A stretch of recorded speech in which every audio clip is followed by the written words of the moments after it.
So we are set up for the YouTube also.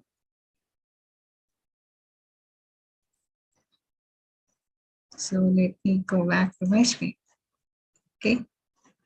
So today we are come back to our understanding Bhagavad Gita in 18 days. We are starting today from chapter 1, and we had so welcome once again on behalf of Sri Radha Govinda Temple, ISKCON, Mangalore, to this course, right? And so before we do, this is our Sri Radha Govinda in the temple, right? Let me say prayer, because when we start anything, I really like to pay obeisance to our Lord. Om Ajnana Timirandasya Nanaka Shalakaya Chakshumitam Mena Tasmai Shri Gurave Namaha Shri Chaitanya Manovishtam Stapitam Mena Bhutale Swayam Rupa Kadamayam Dadati Swapadantikam Vandeham Shri Guru Shri Yutapada Kamalam Shri Guru Vaishnavscha Shri Rupam Sagarajatam Sahagana Raghunatham Vitam Tam Sajivam Sadvaitam Savadotam Parijana Sahitam Krishna Chaitanya Devam Shri Radha Krishna Padan Sahagana Lalita Shri Vishakana Vitamscha He Krishna Karuna Sindhu Dina Bandho Jagat Pate Gopesha Gopika Kanta Radha Kanta Namostate Tapta Kanchana Gaurangi Radhe Vrindavaneshwari Vishabhanu Sute Devi Pranamami Hare Priye Namo Vishnu Padaya Krishna Prasthaya Bhutale Srimati Bhakti Vedanta Swami Te Namane Namaste Saraswate Deve Gauravani Pracharine Nirvishesha Shunyavadi Pascha Desha Tarine Sri Krishna Chaitanya Prabhu Nityananda Sri Advaita Gadadhara Sri Vasa Adi Gaura Bhakta Vrinda Hare Krishna Krishna Hare Hare Hare Rama Rama Rama Hare Hare. So we have come to the this chapter Bhagavad Gita, and this is we are basing our teachings on the of Sri His Divine Grace A.C. Bhakti Vedanta Swami Prabhupada, who is the founder Acharya of ISKCON. So you have seen the videos, no? Yesterday we showed how his journey in the US and how the ISKCON was set up and how it has spread, and his teachings are there. So, and we had some questions we had asked. I thought someone had put what was the answer for the two questions. The chanting of Krishna's holy name is spread around the world. This prediction was made by Chaitanya Mahaprabhu. It was 500 years ago. And where was ISKCON started? It was started in 1966 in New York. And Srila Prabhupada's age was around 70 years. So you can see how it is mind-boggling, isn't it? And Srila Prabhupada made around 100 temples in his 10 years of time, and many more are there today around the world. And also, I had a lot of interesting comments from you all when I asked what is so special about Bhagavad Gita. It is really nice and interesting. And what I like to point out is that this Bhagavad Gita was spoken about 5,000 years ago, and still it is relevant today for our day-to-day life. Okay, that is something we need to. There are many books which come and scriptures come, but they all go away with the time. But this is one scripture which is still being referred to by many people and things. And here we deal with 5 topics: Ishvara, Jiva, Prakriti, Kala, and Karma. Ishvara is the controller, who is controlling this whole universe. And Jiva is our living entities who are being controlled by him. Prakriti is the material world, Kala is the time, and Karma is the activity. So we are going to deal with these 5 topics. So today's chapter is Arjuna Vishada Yoga. Arjuna's yoga of lamentation. So we start with the lamenting by the Arjuna and the Sambhashani. And we give just an overview. This chapter is called Observing the Armies on the Battlefield. So we all can hear me, isn't it? Hare Krishna. Hope you can put it in the chat. All right. So it is observing the armies on the battlefield, right? And it starts with the Dhritarashtra's inquiry. And there's a fear, we can see the fear in Duryodhana.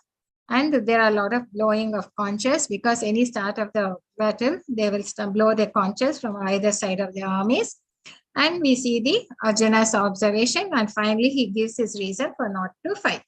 And what we do is we give the references of the verses which refer to these sections. Okay, so that is easy for you all to, when you read the Bhagavad Gita, you can look at these verses and relate to the section and what is it all about.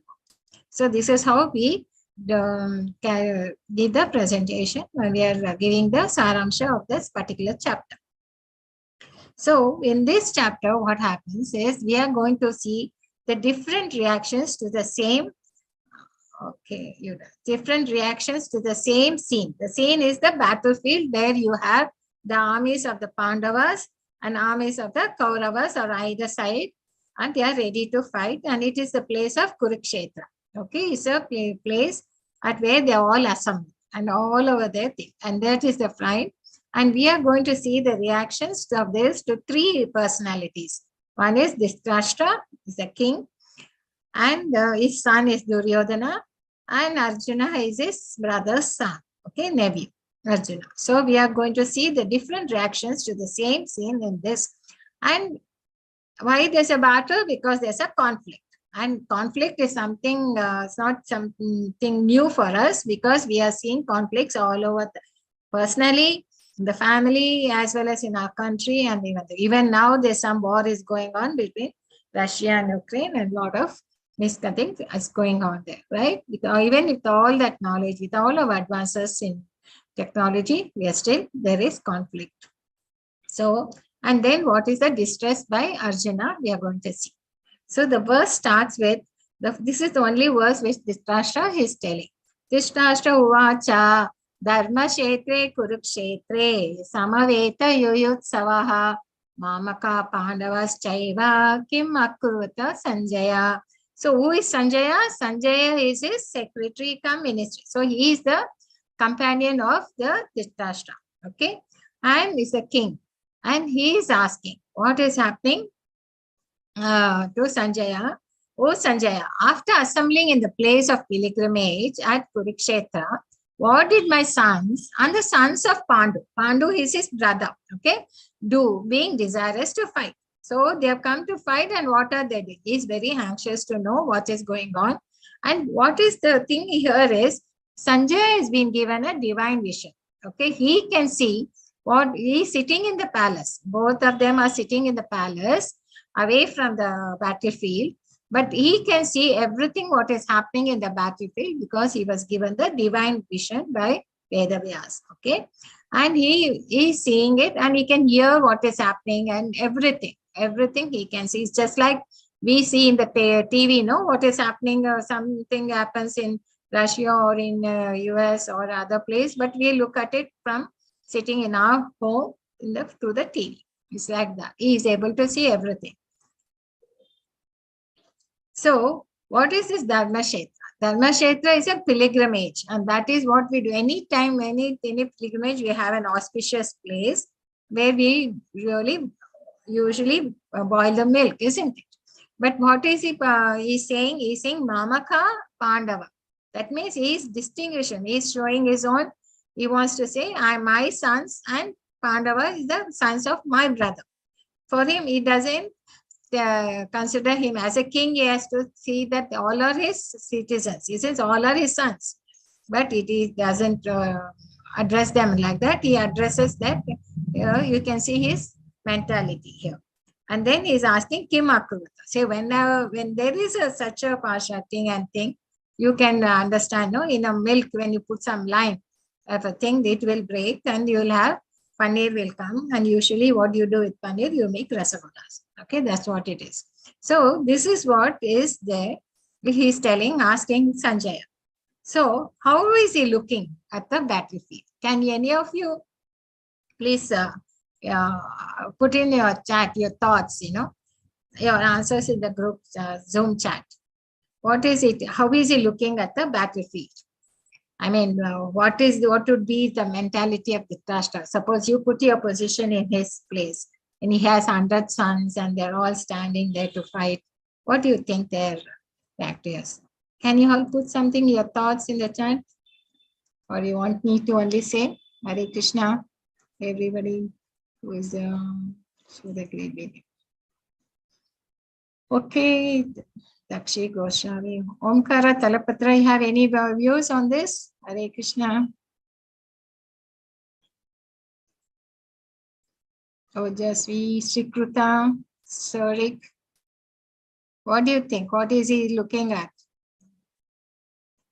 So is he very calm or thing? He's quiet? Is he calm? Okay, somebody has responded. Let me give me think. Yeah, he divided his family. That's good. He's sorry for, okay, Mata, sorry for being late. He sees the battlefield as a biased spectator with a lot of fear. Yeah, there's a fear in his mind. And he has all his sons are there. So, and his future of his 100 sons. He's looking at it as a father and not a king. Yeah, very nice. He must run. He's looking as a father, not as a king. He's very anxious. Isha, that's good. Sad and doubtful about the victory of sons. Yeah, because he mentions the name, no? It's a place of pilgrimage. So he knows the pilgrimage will have a effect on people who are sins, isn't it? Sad and doubtful about the victory of his Hari Govind. Yeah. So that's right. Yeah. Sons are with Dharma and always wins. Right. Thank you there. So then, but here, why is it so? Why is he so much as a father? No, he's looking at as a father. No, that means he has a lot of affections to his. Is he having affection or is he having attachment to his sons? That is one thing. There's a difference, isn't it? You should be affectionate to your children, but is he having affection or is he having attachment to his sons? And what is his attachment to? Can you just put some of your thoughts here? I'd like to know about that. It's a bit of both. Is it bit of both or is it only attachment? Attachment to his sons as a father, yeah, because he's nothing. And more to his the crown, he wants to be the king, isn't it? He wants to be the king of the thing. He doesn't want to relish the right to his nephews. So attachment is to the victory, of course. But here, what are we talking is because of his attachment is to his sons, to his that is to his power. He's a king, so he's more attached to that. He's more attached to that power he has and all that, right? And affection is for his children. So these are the things there. And another thing, he's blind from birth, isn't it? So what is it like? Now we are asking that suppose your mind is like, his mind is like Duryodhana's and we are like Dhritarashtra. If we put in our place, do you think, how do you feel it would be? Are we in this situation? We are more attached to our worldly, our family, we are attached to our country, we are attached to our thoughts, many things, isn't it? So how are we more, till now, how are we attached to our life? How do you compare to our life today? How do you think? Or if you compare ourselves to the life we are leading today.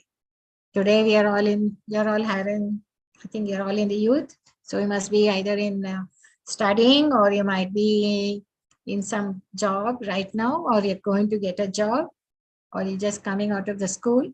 So how do you think your mind would be like? How do you think your life would be? If you compare to Dhritarashtra, are we like him?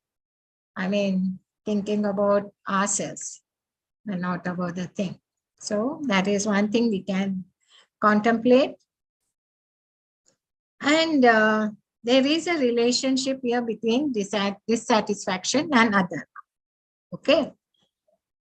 What is that? Dissatisfaction is, who is it? The Dhritarashtra has. He has some dissatisfaction in his mind, isn't it?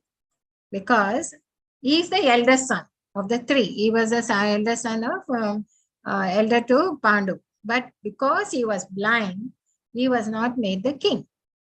Only after death of Pandu, that's when he became the king, and he was only a caretaker of the kingdom. He was not the country. So this is a dissatisfaction he has, isn't it?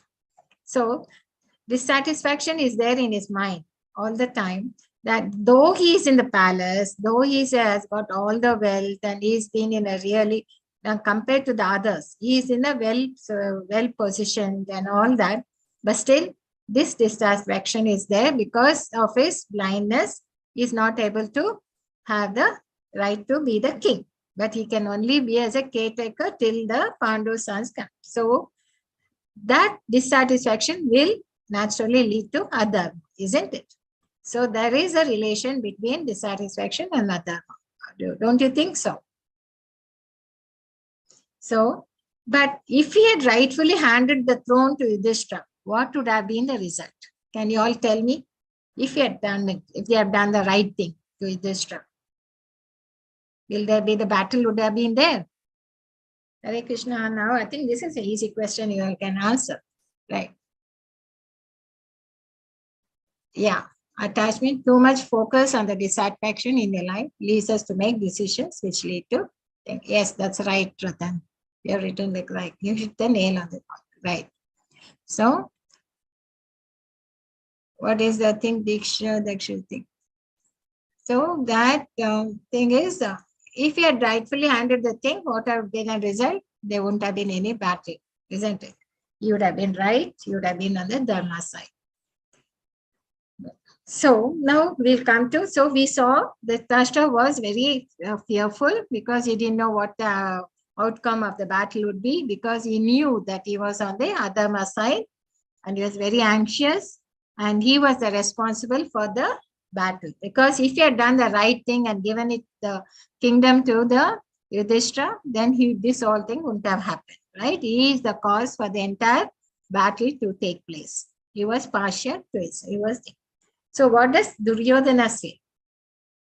So, Pashyantam Pandu Putranam Acharya Mahityam Chamo Yudham Drupada Putrena Tavatishyena Dhimatha. So he says Drupada Putrena. You can see the fear in his eyes. And what does he say? Oh, my teacher, behold the great army of the sons of Pandu, so expertly arranged by your intelligent disciple, the son of Drupada. So he was taken aback. He was not prepared to that the Pandavas will come up with such a great army. And that too, it was expertly arranged. So expertly arranged, you could see the expertise in their military thing. So he was really taken aback. So we could see his surprise, and he comes running to his teacher. Dronacharya was his teacher, and Dronacharya was a teacher for Pandavas as well as Kauravas. And he says here, intelligent disciple, the son of Drupada. So Dhritarashtra was the son of Drupada who has arranged this entire thing. Okay. So he is coming and he is pointing out to Dronacharya, see what your disciple, the son of Drupada, has done. He has arranged expertly he has arranged this army on the Pandava side. So what is it imply? When you can see the fear in his eyes, and what does he, and the surprise. So this is something like he's a politician. See, he has been, though he was only a prince, but he was behind his father, and he knew the father's thing, and he was, from his young age, he was always envious of his cousins, isn't it? And what is his political behavior? See, the way he has answered, addressing his master is actually his Acharya. So can you throw some light on this? I mean, I would like to get, instead of me to keep on telling on one side. Hare Krishna. Everyone would have been happy, and yes, Vishnu doesn't even agree with 5 cities. He had a large kingdom. Okay, that's good. That's right. I'm so happy with all of you. That's right. So, how is this thing coming? So let us analyze this political behavior of Duryodhana. So now we saw the partiality of the Dhritarashtra, that is his father, and he was too attached to the crown. He was dissatisfied with his own life, though he was in the kingdom, born in a realm of the kingdom, palace, and all that. So now we like to see how Duryodhana is, why is he reacting, what is his behavior. So Duryodhana initially had a stronger position, but was shocked when Pandavas came with an equally skilled army. Yes, he was really shocked, because he thought he had Dronacharya, he had Bhishma, he had Karna, he had Ashwatthama, and so many Maharathis are there on his side. Especially Bhishma was there with his side, and Dronacharya. So he was taken aback by the thing. And why he is addressing the Dronacharya? And that too, he is not going to his grandfather. He is coming to the master, the one who taught him. Why? Because and he is addressing that. So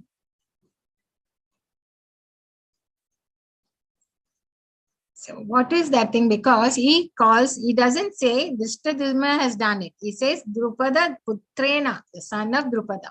Why? Because Drupada was there, actually, initially he was the friend of Dronacharya, but some misunderstanding happens between them and he becomes his enemy. And he would have done some sacrifices to get a son who will be able to kill Dronacharya. So that is what the Dhritarashtra. But what he did is, Drupada, he sent his son through Dronacharya for studying all the military things. So, but Dronacharya, knowing he was a Brahmana, but he knew that Dhritarashtra is the one who is built the cause for his death, but still he taught him all the skills of the military skills. So this is what the Duryodhana is pointing out. He says, Drupada Putrena. See, he is a son of Drupada, and you have gone and taught this son everything. And now he has arranged this army in a very mechanic way, which he couldn't understand. Hare Krishna. So, and he says, now you should not be lenient. So he is pointing out. He says, you should not be lenient with him. You have to be very as he think. Okay, and he is very arrogant. That is true. So now he is telling, now because Dronacharya. Then he says, and he also mentions in further verses, now we saw that he mentions a lot of heroes which are there on Pandava side. He gives a list. But so that Dronacharya should take the war seriously. And he says there are a lot of people, Maharathis on Pandava side, who are comparable to Bhima and Arjuna in fighting. So we should be very not relax, because Dronacharya should not relax thinking they are also his students and all that. He should not be lenient.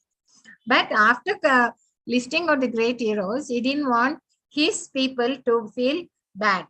So he is again mentioning the names of heroes on his side also. But while mentioning, he is very, very cunning. First, he mentions the name of Dronacharya. See, he accuses him and he is very arrogant, but he also wants to be a diplomatic also. So even before telling Bhishma's name, he takes up Dronacharya's name, so that it will, on the outside, it will show that he's a Kshatriya and he's an etiquette is there in him and all that. But it is only a show, as he's a true politician. And he also mentions the name of Kripacharya. Kripacharya is none other than his Dronacharya's brother, because he is married to Dronacharya's sister.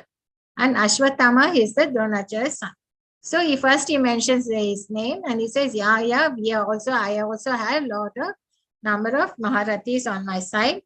And he mentions Vikarna because he was the one who opposed him when they were insulting Draupadi. Okay, so he didn't want him to be on the other side. And after mentioning all these names, he didn't want to let down his friends. His friends are Jaidartha, then others were there, who had come to fight on his side. So he says there are many other heroes who are prepared to lay down their lives for my sake, well equipped with weapons and experience. So this was the strength he had, so he knew that, but he was not.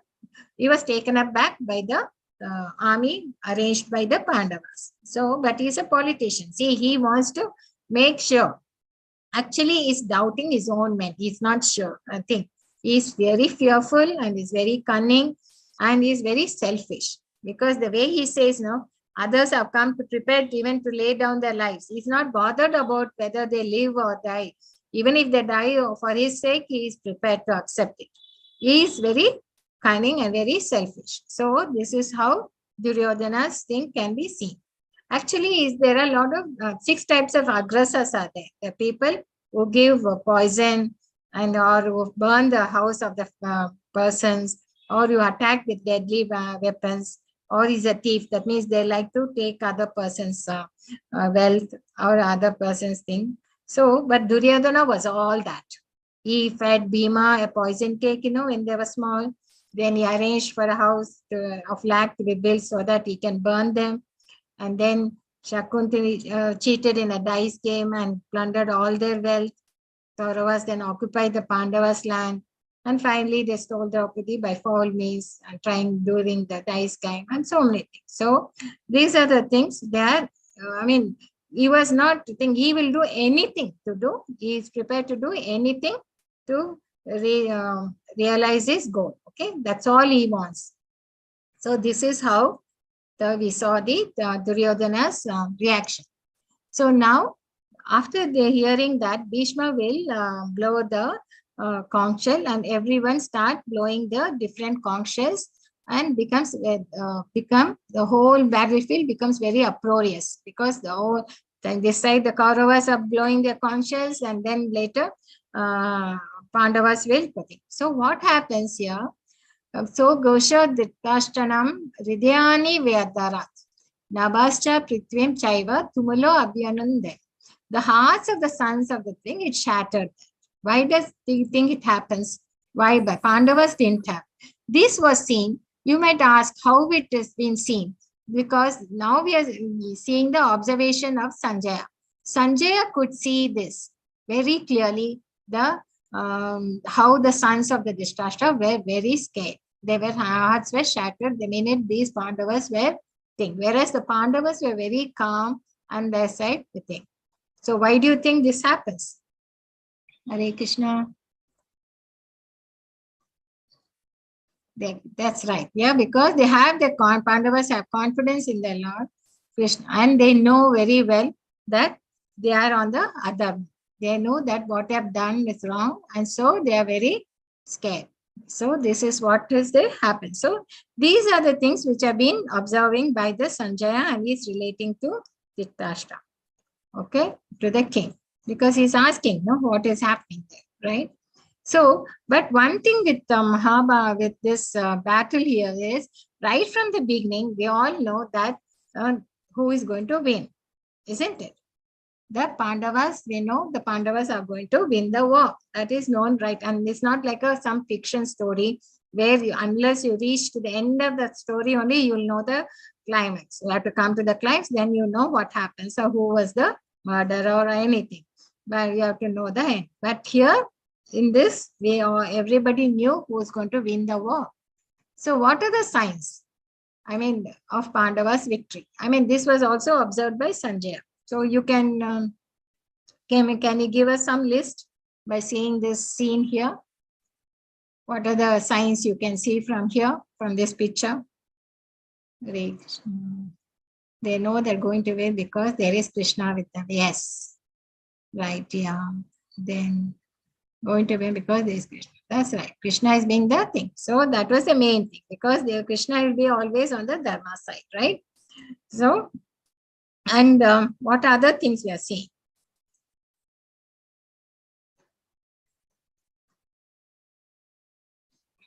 So any other points I've got? Krishna supposed Dharma on this side.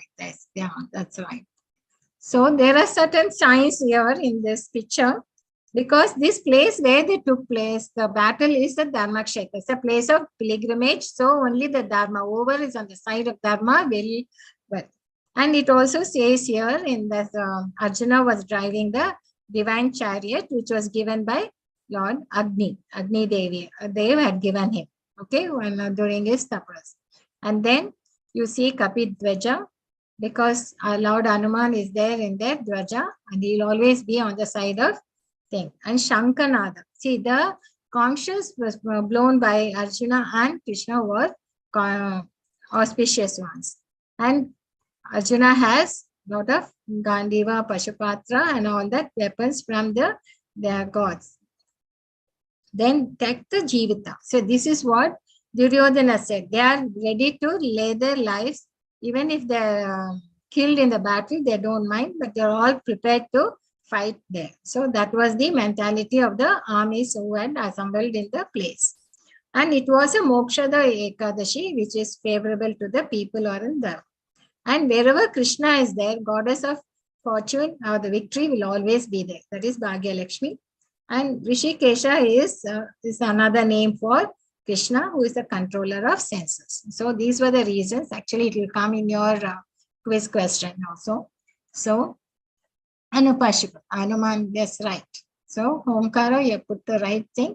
So, Dharma is right. Siskruta, thank you, Pashupati, Master. Yeah, he had all that. So, these were the reasons. It was right from the beginning. People knew who is going to win. But they all assembled to fight. Now, let us look at the Arjuna's reaction. So, Arjuna's reaction, they are quite a lot.